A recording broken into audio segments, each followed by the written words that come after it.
Hi, this is Philip with RTX Honeybees and Woodworking. Thank you for coming along. I want to show you guys the upgrades I've made to my swarm traps. Let's start over here with a swarm trap I made 5 years ago.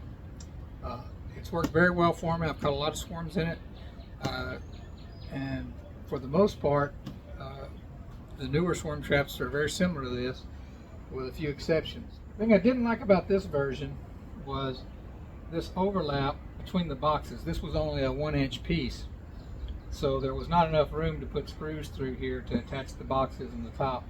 So I ended up having to use one of these straps to hold it all together. The following year I kept it essentially the same, but I made this overlap piece 2 inches, inch and a half or so thick, so I could do a 3/4 inch overlap, and I can put a couple of screws on the ends, or front and back, so all of this holds together as one piece. I can pick it up pretty much by any part of it. So the way these things work is it's two identical 4-frame nucleus colonies, like this. It uses a fence board to set the width. You need to make sure if you're going to try to build one of these, this needs to be a full 6 inches or at least 5 3/4 inches to get your 4 frames in. If you go by the cheap Pickett's dog ears, I think they usually are called, sometimes those are 5 1/4, and you won't be able to get your 4 frames in here. So buy the full 6-inch wide ones if you're going to try to build these. It's got just a 5/8 inch ledger piece for the frame to sit on. This has a little rabbet cut into the bottom of it, so there's a little bit of a play, because these fence boards aren't all exactly the same width. So you need to cut a little rabbet into this piece before you attach it so it fits on the box below.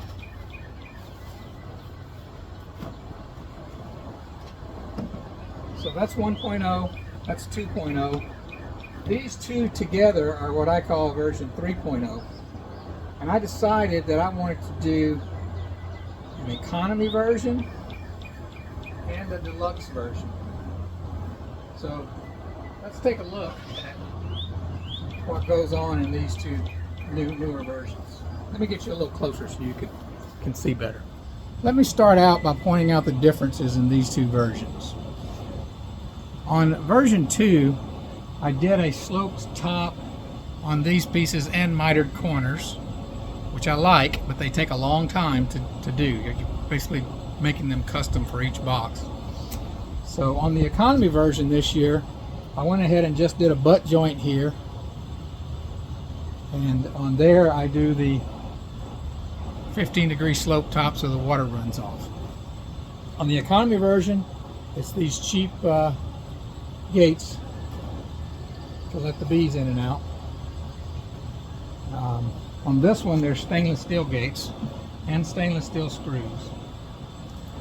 On the economy version, it's held together with galvanized 1/4 inch by 1 1/4 inch long staples pretty much throughout. Some of these are 1 inch, they don't go all the way through. But on this one, it's held together with 1 1/4 inch black coated deck screws, hex head deck screws. Okay, so to take these apart, the boxes apart, I've got screws that are in recessed holes. They're coated deck screws with their Phillips head. And on these, they're going to be the nicer coated screws. On these, they could be just about any screw that I have. Because the metal is a little bit expensive, but it was that's on versions 1 and 2, but it's also takes a good bit of labor to put on. I decided on the economy version here to use roll roofing, which is peel and stick roll roofing. It's pretty thick, high quality stuff, but this should keep water from going down through there. So this should keep the water out pretty well. Let's have a look at the inside of this thing. Inside here, I bait these. I put 4 frames. The first 3 frames are simply my starter strips with fishing line reinforcing, the front 3. The last 3, I put an old piece of drawn comb in.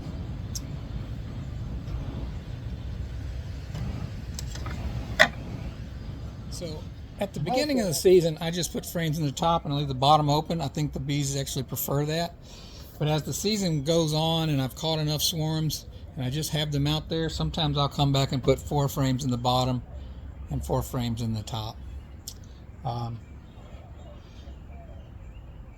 Let's have a look at the inside here.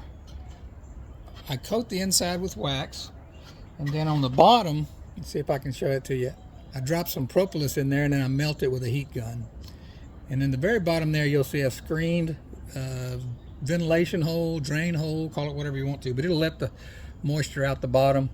That sits over the top of my bracket that I hang these from, so it doesn't really let much light into this. Another big change that I forgot to mention to you over the first version is, you see this version has this little piece that goes around the here. Well, that is covering this joint right here, okay? When I did versions 1 and 2, the boards are just flat, one on top of each other, so water could have gotten in there, and it probably does get in there to some degree. But I decided on version 3 to eliminate that, but I didn't just eliminate it. If you'll look, see, I cut a 15-degree angle here and here. So any water that tries to get in there runs right back out to the front. So that's just a nice little detail that I added. And the bees will come along and propolize any small cracks like that from the inside once they move into the box. Let's have a look at the upgrades for the deluxe version.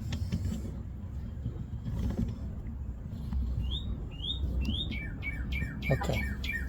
First thing that you'll notice about the deluxe version, besides the fact that we're using stainless steel gates and it's screwed together with coated deck screws, is this sloped top. So see that? That's got a nice sloped top. There are no fasteners through the top. It's all held by angles from the inside. There's the only joint that's on top I've covered with this roll roofing. So it should be fairly watertight, except, see, I have a knot right there. There could be a little bit of water getting into that knot. I may try to come back and put some sealer on this one. And I want to talk to you guys about a possible finish of this a little bit later too. Let me show you a little bit more about this top.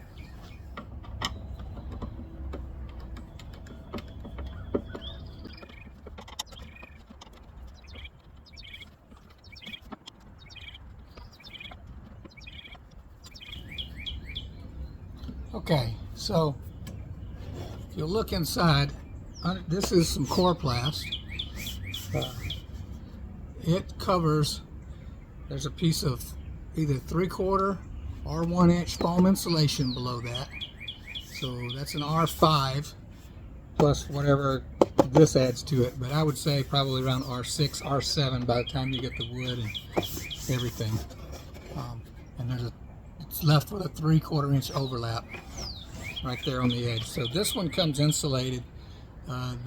This one does not.